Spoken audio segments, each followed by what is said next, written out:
Yeah. Hey, you guys have shots. What's in the blue bag? This is coffee. Brought to me from Ed. Oh, Cheers, guys. cheers. It's bean roasted coffee from a new place that I'm going to try that our friend of the show, Andrew Irvin, is an investor of. Yeah. So I'm excited to give it a try. What kind of coffee? This is Colombian. So Dark, yes. Typically, I like Ethiopian which is lighter, right? and higher in caffeine. Okay. Ethiopian's usually a lighter. This one's a medium light roast. There you so go. it's going to be smooth, chocolatey. Yeah, that'll be but my kind. Not toasty. I switch back and forth. I typically like a lighter roast, but every once in a while, I want it like Ed is very black. knowledgeable about coffee only because he used to own a coffee shop. I mean, it's not only because I'm And- sure he also has, knowledge. It's in his Honduran blood. you used to import your coffee beans as well? No, just work with other roasters and then just buy wholesale. Right. But you get to sample a lot of stuff, and then you get to pick which you want to So you cure. better- Aren't most all coffee beans imported? Would you Well, say? Yeah, for obvious reasons. 'cause We don't do know. coffee beans Hawaii here. does, but Well, we don't have a great climate for it. Like, we do not have a climate that is comparable to Ethiopia. I'm just saying. All like somebody said, are they imported? Aren't all? And I'm just saying. I'm curious myself. Aren't all coffee beans imported? I mean, you can grow. There are coffee plants in America, but they're just nowhere near as good. Yeah. So I'm sure there's coffee farms that give to like Folgers. You know what I'm saying? But they don't fucking. They're not individually wrapped like this, and then cost as much as this does to make your individual cup of coffee. I would like to try the coffee that you have to feed to an animal and then they shit it out and then you drink the coffee. Kopi Luwak. Kopi Luwak. I hear it's badass. Very acidic. I'm not a fan. You had It's it? very acidic. See, Also, the thought of it I don't like that. being Yeah, the thought of it to me is just too much. Now, Yeah, that's the- from the the- movie The Bucket List. yeah, the thought of that, Okay. man, the thought of that's so bad. But like eating their fucking stomach is not bad to you. Like eating Tripe. pork belly or even tenderloin. That's just you're eating the animal, but it's Yeah, but it is cleaned. When you're eating the stuff like that, it's clean. This clean is the a coffee. they clean This the is coffee a coffee bean that is fucking soaked in cat shit, and that thing is permeating into the coffee bean. It is resulting in Dude, some of the taste. I hate to fucking tell you Not that gonna go. water you're drinking right there, that bottled fucking Zephyr Hills water, has gone through the system of people and animals and been pissed out at some point. All the water on Earth is the Yeah. same water You're that's still been on not Earth the whole convincing me time. to have Kobe Luwak You're coffee such a beans. fucking nerd. It's not going to happen. You're such a nerd. That kind of stresses me out, man. But yeah, Trevor, you should enjoy it and let me know what you think. I just want to sip. Dude, I'll try it. I don't Yeah, I give just a want to shit. sip. I believe it's supposed to be the I'll try most anything. expensive coffee bean in the world, right? What kind of price point are we talking here? I remember for a 250-gram bag, I paid like $65. Oh, Well, that's not bad at I all. thought we were talking like thousands. I or bought a something here. fucking bag 65 for for 90. okay coffee is ridiculous. I bought a bag for 90 and it was like it wasn't even that good. I remember I was on vacation somewhere. It was okay. But at least those high-priced coffees are based on taste and a score that they give them based on a scale. Yeah. But you're paying a high price for shit coffee. Yeah. Literally. I mean that literally and figuratively. Hey, I think coffee is like art, man. It's what you enjoy and it's what you're willing to pay for it. Agreed. True. I totally agree. Totally. And for a very long time, I really liked Dunkin' Donuts whole bean, but it's the way that I brewed it. It tasted really great. I mean, it brings me to the old school, the savior of my St. Patrick's Day the one time, which was your brewing of the Dunkin' Irish Donuts coffee. whole bean. Oh my God. That coffee, I had to work at Fiddler's Green that day, and it was St. Patrick's Day morning, and I thought I was going to die. I didn't know how I was going to do it. And I went over to Trevor's, and I had one of those, and I was like, all right, dude. I don't know what you're bottling here, but you can fucking Better than NAD plus. Sell it out. Hey, the funny thing about that is it's the shittiest bean run through like the most expensive machine. Yeah, no question. No question about that. Dunkin' Donuts coffee tastes like asshole, but some way, the way you did it, it did not taste like asshole. Yeah, there's little leprechauns maybe a inside good-looking the girl machine asshole. I that, don't yeah, poop out the beans. So what is it? A Dunkin' Poop. Donut pod? No pods, because No, pods you make things need- taste like plastic for me. It was just whole beans in the machine. Dunkin' Donut kind of beans. The machine grinds it, so it's a fresh grind, which I think Okay. is very important. Always. And then it pressurizes everything, and it's just a nice, smooth, creamy, rich. So are you off the Dunkin' Donut flavor now? Yeah. When I adjusted lifestyle, I researched everything that I was putting in my body and decided to switch to a company called Xeon, something like that. They are popular in the biohacker community, and it's because it's third-party tested for mold and fungus. Nice. The taste is pretty damn good. I wouldn't say it's like the best coffee I've had, but the most important part for me is if you're consciously drinking mold and fungus, that's not good. So it's really the only decently priced third-party tested option that I had. So it's good. It's in all honesty too. I don't really take time to sip coffee anymore. I'm drinking it for the antioxidants and the caffeine, so it goes down pretty quick because I'm in a hurry in the morning, which is unfortunate. Fuck. Hey, by the way, Yeah. I had coffee this last week and finally remembered to do pour over at Foxtail. Yeah. It was good. It I mean, wasn't like outstanding, but it was better than any drip that I've had. It was. I had it black. always have it black. Pretty damn good. Yeah. At Foxtail, you're not getting as good a bean as you are at Han or Lineage. The independent places. I thought where did you say it's the place is named something, but they have Lineage bean New pour General. over? New General. Oh, Yeah. well, But I thought it was Foxtail. no, but Foxtail, I will order a pour over from. The pour over is drinkable Yeah. from Foxtail. The drip, I would pass. But the pour over, I do from time to time have from Foxtail. They also are on Uber Eats, which is The fun part was that they gave me a menu of beans to choose from. Yeah. I just want it to taste good. So I like having fun when I go to restaurants saying to the waiter or waitress, what's your favorite dish, and just kind of going for it. Yeah. I did that with the bean. I was like, I don't give a shit. What's the best one that you like? And it was a pretty random country. I can't remember what it is now, but I was like, yeah, let's go for it. And it was You can pretty get it from fucking all good. different. Like this is Colombian. They have Nicaraguan sometime that's good. Ethiopian, Kenya also it has a lot of good coffee. You got to be you're seeing the trend of the climate where they grow the good coffee though. So There's no Russian coffee. no, I mean we don't really import much from Russia anyway. But even if we did, they're not growing coffee beans in the fucking tundra. Right. So you have to be in that hot and humid, more so than Florida, like equatorial Africa to get really good coffee. But I mean, Colombia does great coffee, and obviously they're not in Africa; they're over here. So, but it has to be much closer to Ecuador. I've always liked the story of how they figured out coffee was a stimulant. Tell me more. This is an anecdote that I believe is true, but basically they noticed like goats. Yeah. So farmers would notice that goats would eat so a coffee bean is surrounded and it's super hard. You have to get through all this process to get to the bean itself. Right. And we roast it because it doesn't taste good. But goats are good at eating anything. So they would crack through that and eat the bean, and they would notice that the fucking goats would go nuts, like go get hyper and go crazy when they'd eat the beans. So then people started figuring out and manipulating it and eventually coming to coffee. Love it. Yeah.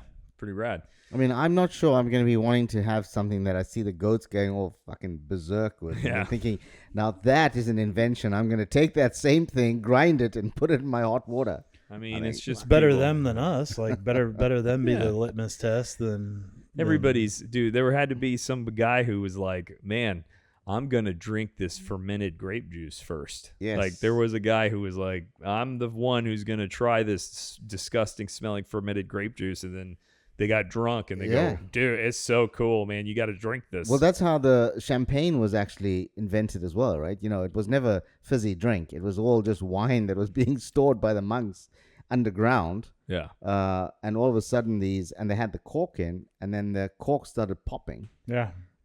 because of the Yeah. kind of limestone that was in the caves.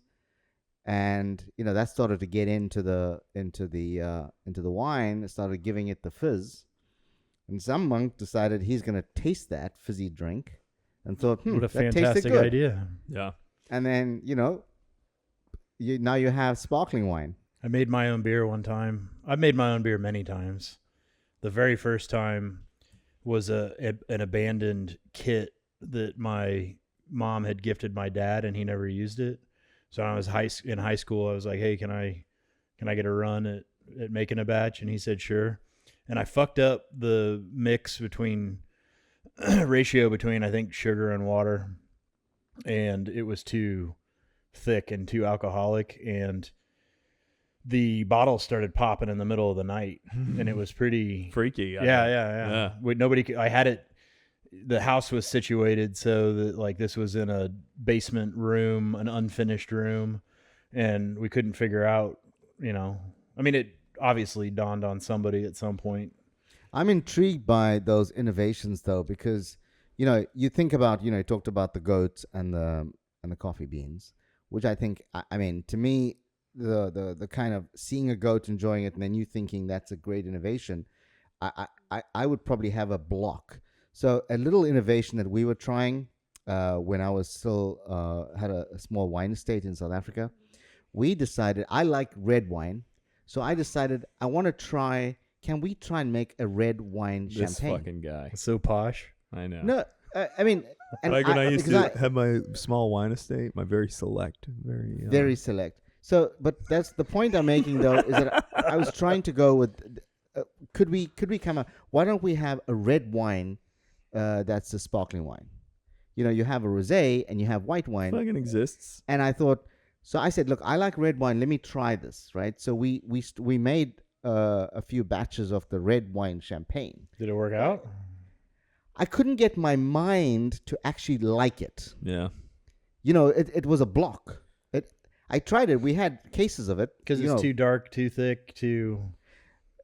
Like champagne should be light. It doesn't taste like wine. It tastes like you're drinking No, soda it tastes pop. like red wine, a fizzy red wine. But your mind Correct. is actually blocking That's what I you mean. from enjoying it, and so you think, oh no, you want Have you ever heard of a process called carbonic maceration for red wines? Yeah. Yes. well that's So they do that's those the for process. Beaujolais. Yeah. That's my current fixation when I with wines. yeah. Beaujolais from France with a little fizz on it. Yeah. So Fucking that's delicious. the process that we went through in order to make the sparkling red. So we're not allowed to call it champagne, but Yeah, because you have to leave the grapes ferment longer or something like that, right? no, champagne has to come from the region. No, I'm champagne. not talking about But champagne. you're I'm talking talking about the- reds. I know that that are, like from- I know that fermented from longer, Wayne's so they World. have a fizz. Yeah. So we followed the process of making what's called Ribbed like for a her brut, pleasure. a brut, Ew. a brut classic. So it would be the right way, but we stopped making it. We only made it like once or twice, and the only reason is that I just cannot get my mind over Yeah. drinking something that's fizzy that should taste nice. But and that's why I think people that innovate something, like coffee, for example, or the monks that were inventing the wine. Did it stress you out and raise your cortisol level? It It probably raises did, mine if I drink too but I much wasn't. coffee. I'll tell you that. It wasn't. It probably wasn't something I think about. But when I think about you, though, it fucking raises my cortisol level, and I wonder what it does to yours. Remember when you're on a podcast and you say you? Trevor. There you go. Because Let's dive. I think about I've been trying slowly to adjust my kind of my drinking habits, my exercise routine, my lifestyle. Got a fresh right? haircut, looking good. Yeah, so thanks. And I've Why been trying are to, you adjusting? So one, because I think that I should try and live a healthier life. He's getting older. He's gotta, And I want to see whether it makes my life better. So I want to see whether I sleep better. I want to see whether my skin's better. I want to see whether I function better in the day. Yeah. I want to see kind of how does it impact, right? So I've started to adjust my sleep pattern, for example. Nice. Um, What's the schedule? and it is so I sleep when I'm tired. So that's why Oh, I say when I think about you, good adjustment. my cortisol levels increase because and I wonder whether yours does, because I don't know. you are Looks very good to me. regimented in everything you do. yeah. It's extremely disciplined, right? And that is not my lifestyle. It never has been my lifestyle. So I do things as I feel like in a day, right? If I feel like having a drink, I will. If I feel like not drinking, I won't. If I feel like reading a book, I will. And most things, and I've been fortunate to be able to live a life where I can choose to do what I want to do. Now, I'm thinking if I were to have a lifestyle where I say I have to go to bed at a certain time, I have to get up at a certain time, I have to drink the coffee like you said. I'm not drinking it for the taste. I'm drinking it because I'm trying to get some chemical reaction in my body. I would be more stressed and than I would be if I'm not following this kind of regimen. I mean, to me, that life you just outlined sounds fucking sad. I wouldn't want it. Yeah, that's what I'm saying. And Trevor's got that life, right? Of know. being extremely disciplined. Discipline is freedom, man. But is it freedom because you are having to do certain things? You are choosing to do it though, right? So I'll give you the credit. You choosing. But have you measured? So the question you've asked me, which is, have you measured your cortisol levels? Have your stress levels gone up? I don't think so. I have not directly measured my cortisol. I use my fitness tracker for stress levels. And I can tell knowingly what I'm doing through my protocols when my stress is going to spike because I'm forcing my system into fight or flight. And the littlest things during those time periods can spike pretty easily. Yeah. The interesting thing though, by wearing the fitness tracker, I calm down at non-typical moments. So, but don't you think you're always in a fight or flight mode because you are in this disciplined regimen? No. I know when I'm in. So it's sympathetic and parasympathetic nervous system is what is or isn't fight or flight. Mm-hmm. And I do certain things to dump myself into parasympathetic, which is recovering and calm and like a meditative state. Sympathetic's very... am I going to fight, run away, or shit my pants?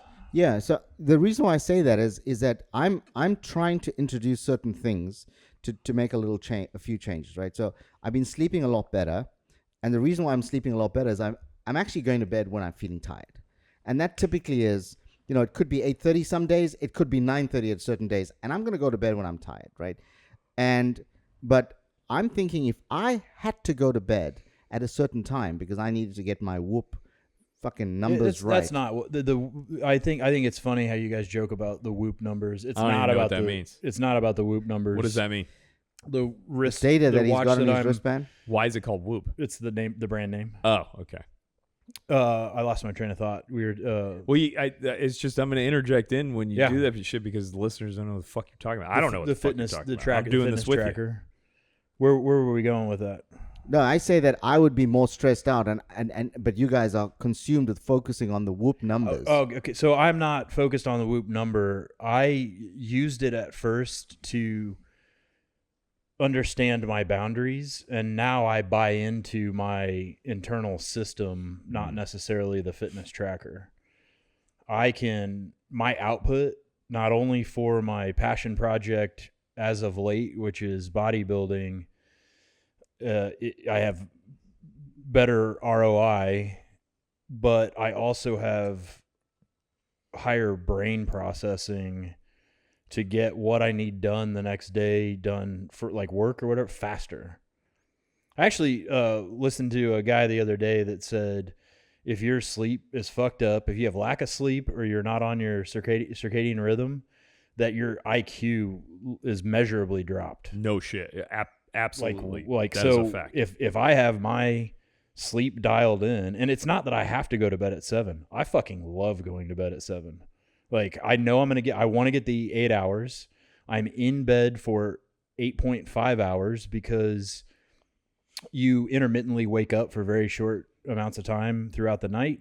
You don't necessarily remember waking up. It's just a super light space, and then you drop back into deep light, REM, whatever. So I account for about 8.5 hours in bed, which 20 to 30 minutes is awake. I definitely get up and pee like 2 or 3 times. So I love the 8 hours. I love my dreams. I've been working on, I think everybody knows I've been working on dreams for a while. I get more entertainment out of my brain going through like defrag and having fucking insane dreams than I do scrolling through any kind of streaming service looking for something stupid to entertain me. So the reason why I'm saying that is that I've been trying to adjust, but at the same time, I also like doing things. Like this morning, for example, I was with family and I decided I wanted to have some smoked salmon and cream cheese on a bread roll, on a white bread roll, right? That's weird. For breakfast? Yeah. I mean, the cream cheese, cream cheese and smoked salmon's normal breakfast, but usually on a bagel. Yeah. Well, I had there were white rolls, so I just said fuck it, and go. I thought to myself, how daring! If I'm following, if we know anything, we know PR is just a fucking rebel. Yeah. Yes. Him and his select. But if I'm thinking about your very regimented eating routine, right? Surely that must spike your cortisol levels. I have to eat at a certain time. I have to put in so many calories. That kind of hyper discipline. I guess I said I wasn't going to bring it up, but I'm going to bring it up now because it's totally apropos. I'm tiptoeing around committing to a bodybuilding competition, and my cortisol levels spiked last night because I have reached out for coach assistance, and in just the inception and just the beginning workings of what I think I'm about to embark on, it is significantly more regimented. It scares the shit out of me. The stuff you were telling me about. So like if you think I'm disciplined wild. now, what I imagine that I could possibly go into starting tomorrow for the next 16 weeks it scares me. And last night running numbers, calculations, I would have to change lifting style. My diet would change. The only thing that is holding me to this is I've already been disciplined through in one way, shape, or form that I think I find consolation today that I can just reapply the discipline, and it'll be a fun project to switch things up chaotically and then let the dust settle. But yeah, I am. It is scary to think about. Would you agree that having high stress levels is not good for your lifestyle? The high stress levels that I have, based on somebody sending me potential dietary numbers, is significantly less. I promise you, significantly less than all of you guys waking up in the middle of the night with anxiety from alcohol. Dude, well, hold on. So first, let's take a step back and listen to something that Trevor said just a couple minutes ago. He said discipline is freedom. He clearly has a different view on this shit than me and you do, PR. And he is now, to me, it's a lot easier for me to wrap my head around taking a goal, which is a bodybuilding competition, and at 44 years old, that is a fucking serious goal. Like, that is something that you need to amend your entire life for, even if you hadn't already been doing it. So I can put my head around this temporary discipline that you're talking about Really, where I get into it is the remainder of it. Like, because when you are sleeping, when you're to me, you're living a very lonely, like most people are asleep most of the time you're awake. I've had the loneliness thing come up as a question before recently. My canned response to that is I might be alone, but I'm not lonely. Yeah, and the loneliness is only one aspect of it. To me, the fucking taste of different foods is something that gets me. It makes me not kill myself. Well, like, that's one of the things that I enjoy about existing. Well, I've joked in the past, but am semi-serious about you guys being. We're all, without a doubt, fucking dope junkies. Like the thing that drives everybody is dopamine, and there's different ways to get that dopamine. A new smorgasbord of food is a pretty quick, easy way to get a dope dump.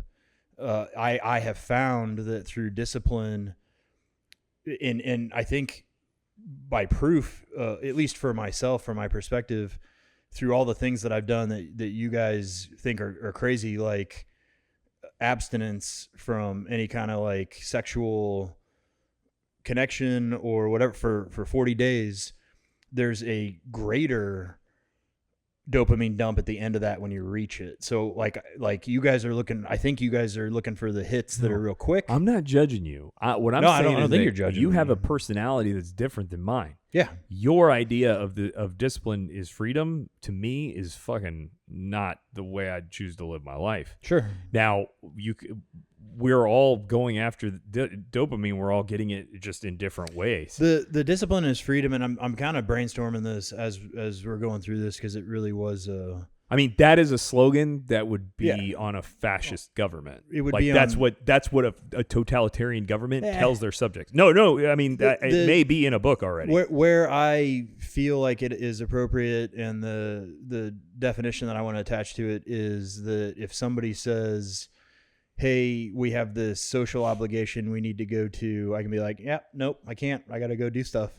And so it gives me the freedom to bail from stuff that might make me. Your personality still has that anyway, dude. Well, You do what you want to do anyway. Yeah. You're not fucking playing the game. Like you're not going, I have to go to this because it's XYZ's I do feel birthday. stress. I do feel stress from those things, and I have felt significantly less stress since I focused on a different project and started to rewire how I think. And when I'm able to say, no, I got to go to bed, and I can just dump all that stuff, there is a significant stress lowerance. That's your method. That's your method of your brain giving you allowance to be who you want to be. And everybody has a different way of doing it. So I think the thing that my hypothesis would be, because I've been thinking about it for myself, that I couldn't live a life of discipline and tell myself that it's freedom or I'm happy. I would be fucking unhappy with the levels of discipline that you have.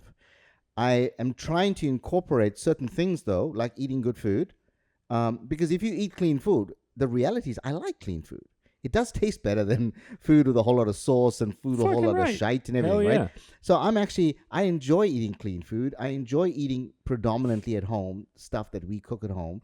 And when I go to restaurants, like I went to last night, the food I felt was very clean and fresh. And we'll talk about the food later on. But I really like have in my mind the idea of sleeping at a certain time. It just does not work for me. Because there's some days where I'm not feeling tired. I just don't want to go to bed at 8:30. There's so many things that go into why you may or may not want to go to bed at a specific time. There are so many things. I'm just by the way, I could fucking lay down right here and go to sleep. If you're watching, I don't have this problem. Are you watching TV right before you go to bed out in your family room before you go lay down? Most times. So I watch TV until a certain time, and then I read. This is person specific. Though what you're saying. I do 8 Jaeger bombs on fucking Wednesday nights, and I go to sleep. The snap of a finger. 8 Jaeger bombs can knock you out, but you're not going to get good sleep. No, my point is Jaeger bombs that means I drink the equivalent of like 3 fucking Red Bulls. It knocks you out, and you can close your eyes and and sleep, but it's not good recovery sleep. Everybody's But I think body's that different, man. But would you agree though, That's Trevor? the dumbest thing I've ever. When it comes to alcohol, yes, alcohol. Dude, that's why there's a nightcap. There are human beings out there that fucking only need 3 or 4 hours. There are, and it's 4 hours, and it's less than the billionaire conversation that we had the other day. Well, I mean, if you don't want to be a billionaire, I don't want to be your friend. So, I'll tell you that. I only associate the myself amount of with people that ultra-driven exist people. with the genetic disposition to do the 4 hours of sleep is extremely. My tiny. point is that the human body, dude, we don't fucking know. But I can tell you, I know I can get up and function just fine on Thursdays. I don't doubt that, but I would like to say that if you measured your sleep, if you tracked your sleep, you get shittier sleep with alcohol in your system, but it does knock you out. I agree, but I would also say, and that's the difference. You're saying discipline is freedom. I would say if the world could be the way I want it to be, it'd be hedonism is freedom. But pure unbridled hedonism is not a system that can exist. Neither is pure unbridled discipline, because now you're living your life on a calendar. I think hedonism is death, and death is not very freeing. Gross. Hedonism would be like to do what you want whenever you want to do it. Yeah, so that means like copious amounts of drugs, sex, food. It'd be death for you. Like I wouldn't do copious amounts of drugs if I could do whatever I wanted. It would shut down your system, and you would die, and then you would not be free because you're in the ground. And that's why I would say I was likening pure hedonism to pure discipline. I was saying that both of them are incongruous with a healthy, effective life. I don't believe in pure hedonism. I believe in a controlled amount of hedonism. You have to be able to. You can't just do what you want because it negatively affects other people. Most importantly, there's probably another controlled hedonism is an oxymoron. So Trevor, you would be a really good case study. Controlled chaos is a normal state. People say on this extreme discipline that you've been on, because I'm not in a discipline. I think Nick is also very undisciplined. Fucking hell no, dude. I have a lot of discipline when it matters. No, I'm saying my point is you can't like a life where it's now I have these 3 meals. I know exactly what I'm eating at exactly what time for the next 5 days. I know exactly what time I'm going to bed, exactly what time I'm waking up. This sounds like a fucking rerun. Like it sounds like some shit that I don't want to be a part of. Exactly. Doesn't sound fun. But I say, and I'd say that's where I am as well, right? So I can't have that.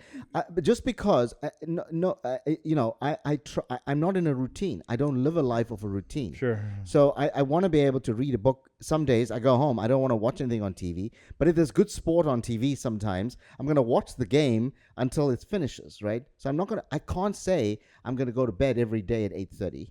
Or every day at 9:30. It all depends. It really just depends, right? I mean, if I have friends over, you choose not to. No. If I have friends over, I'm going to sit and talk to them. Like I've got family over at the moment, right? Visiting. Really? I'm not going to go and know visit. I'm not going to go and say to them, okay, guys, I'm going to bed at 7, right? Now, but you're a case study for me because my view is that system that you're implementing of extreme discipline is a recipe for failure. It's a disastrous system. It's going to increase your stress levels massively. And, I would say that if you do it for a continuous, and I do think you are trying to challenge yourself. So you are doing little mini games with yourself, right? Like the new bodybuilding thing you're talking about. Before that, it was bulking. You're saying because you're getting bored with like a certain system. I'm not getting bored. You then saying, okay, now can I? You were going with the one time you were trying to lose. Searching his boundaries, man. No, just seeking. Yeah, exactly. Nothing wrong with that. No, but that's how you gamify what you're trying to do. You keep yourself interested, right? So you went with the time where you want to bring your body fat down to a very low percentage. Everything that I've done up to this point is under the umbrella of bodybuilding, dude. And the point that where you're going. What I was saying is that it is just it's the same animal, different color, what he's doing from what we're doing. He's searching and seeking and fucking going after, and this specific way is making him fucking happy right now. It's the same way that I base my life. I'm going after, in all honesty, what I feel is, and I get a dopamine dump off of, is things that generic normal people don't even attempt to try. Yeah. True. And I sat when I decided to potentially focus mental energy to a bodybuilding show, and my ego, and then therefore dopamine says, how many people in this world can say that they've done, and I'm not throwing you under the bus, but you crossed my mind. Meaning Nick, so you're talking to. How many people have said, I'm going to go run a marathon? A lot. Yeah. How many people have said, I'm going to do a bodybuilding show? Not that many.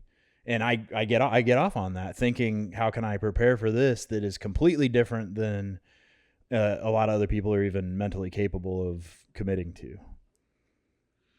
Yeah. So I think that you are playing those games, you are challenging yourself, and but you're leading, in my view, a very disciplined lifestyle, extremely disciplined. And I'd be interested to see over time whether you've been able to bring down stress levels. I know you say you have. My stress levels are great right now because I'm in surplus, which is what I have done through food and chemicals, natural chemicals, is tell my body that everything is okay. I'm happy. I'm content. My hormones have leveled out, and everything's groovy. When I dump back into cutting weight, I'm going to bottom out hormones, and then my body will be extremely stressed. And I think you guys can tell, you'll be able to tell really quickly when I'm edgy. Yeah. I mean, I put my body through a huge amount of stress every week, so I'm with you, bro. I like it. Yeah, and you would find, I mean, you doing with you doing the run, those. That's moments, not what I'm talking about. But when you're putting, no, I'm just. But in terms of the run, though, because it is the same kind of thing. Your cortisol levels must spike when you're about to start the run. You're stressed about it. You go on the run, and then when you're done with it, cortisol levels drop. Right? You're relieved. I think modern society, this discussion of your fucking stress levels and checking your cortisol is some fucking not cool shit. I think it's fucking kind of lame. I think most people who are driven and are at the top of their fucking game, their lives are unbelievably, your body is under constant stress from the moment you wake up to the moment you go to sleep. And the only way you survive is figuring out ways to fucking deal with it. So running, a lot of people have done marathons because running is a way that you don't have to be a fucking bodybuilder to do, and it helps to relieve stress. To me, hosting a podcast, hosting trivia helps me to relieve stress. It's cathartic. It is. That's why I strongly believe that my radio show in law school is the reason why I quit having heart issues. Like, I had a fucking heart attack when I was 25. I started doing the radio show. All of the chest pains and shit went away. I left law school. About a year goes by. I'm starting to have it again, and I found trivia. And since then, I've been fucking rocking and rolling because it's my opportunity. Just everything else is gone. And nothing else matters. Trevor is choosing to manipulate the system, his body, to in a way where it's this steady beat that he has control over, and that's fucking his way, and that's rad. I don't have any problem with it, but I do think that trying to mitigate my lifestyle to not have stress is a fool's errand. I don't think it's possible. Well, I think there's two different types of stress, and I'm winging it here. I don't have too much official research on this, but from personal experience, I do. So when I lift weights, that's a good form of stress, and I see what you're saying. And stress creates growth. There is a different bad stress, which would be like, oh shit, I almost just got in a car accident. That jolt of stress is not good. Or going into unhappy work environment every day. That is just not good stress for you at all. So I think, or realizing when you're in your late 20s that nothing matters and every day you exist and you just look forward to the thought that I'm doing all this stuff and none of it actually matters. That's a level of stress that I deal with. I think a lot of people deal with. The existential level of stress. Okay, I'm not really sure how to follow that up. Yeah, that's another day for you to come and sit on my couch and we can have a chat about that. Let's do some mother-licking Funkler nuggets.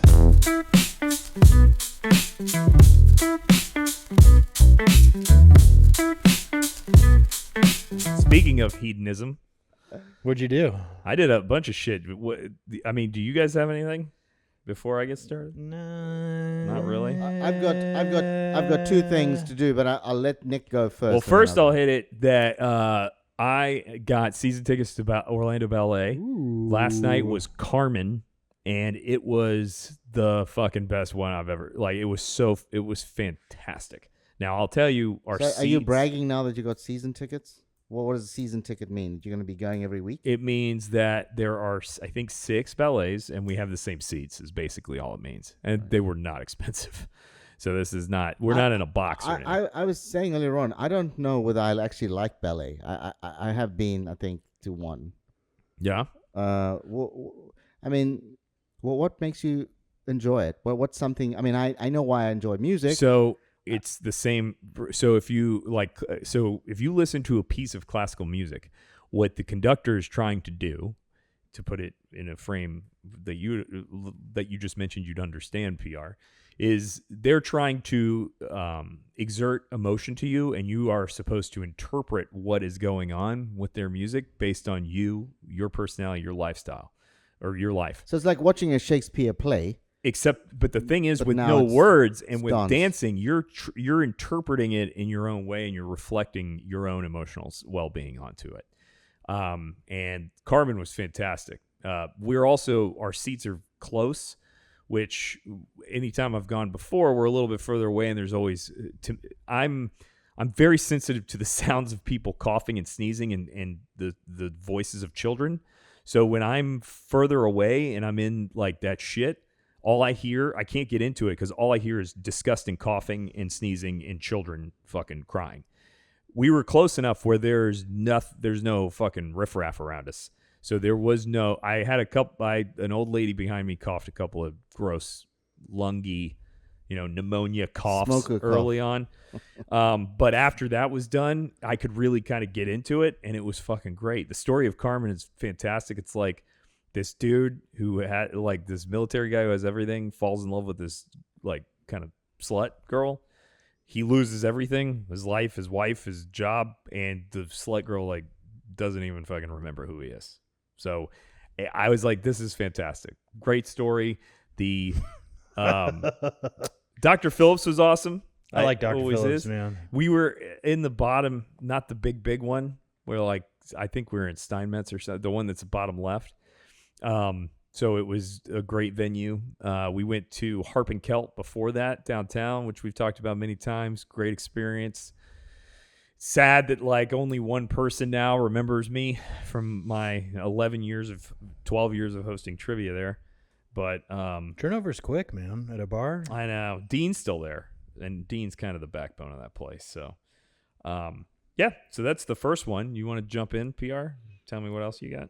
So mine is my week was really on a high. The most of the week, the first thing that was really exciting is that we had a day of giving on Thursday, and it's part of the Chamber of Commerce, the Winter Park Chamber of Commerce. We raised money for leadership scholarships, and I was a class captain for our class. We raised the entire leadership group raised like $60,000 in one day, which was pretty phenomenal. That's a lot of scratch. It is. Baby. But what I enjoyed about it is that for the 2 days kind of leading up to it, there was a phoning a lot of people, like people that I know, the class people that I haven't interacted with for the entire year. Also phoning, Donald was, in Cork in Ireland, the owner of Fiddlers. Yeah. He actually was very generous. Oh, really? Gave me a really nice donation. He's a good dude. And the nice thing is that you see another part of people, right? Because normally you're either drinking with them, eating with them, but you're not really, asking them to make a donation for a good cause, right? Yeah. And now you start to see another part of people. Some people give generously. Some people, one of the wealthiest guys I know gave $10. There you go. Which I thought was... You're welcome. Which I thought was, and yet there are other people that really, gave what I thought was very generous, right?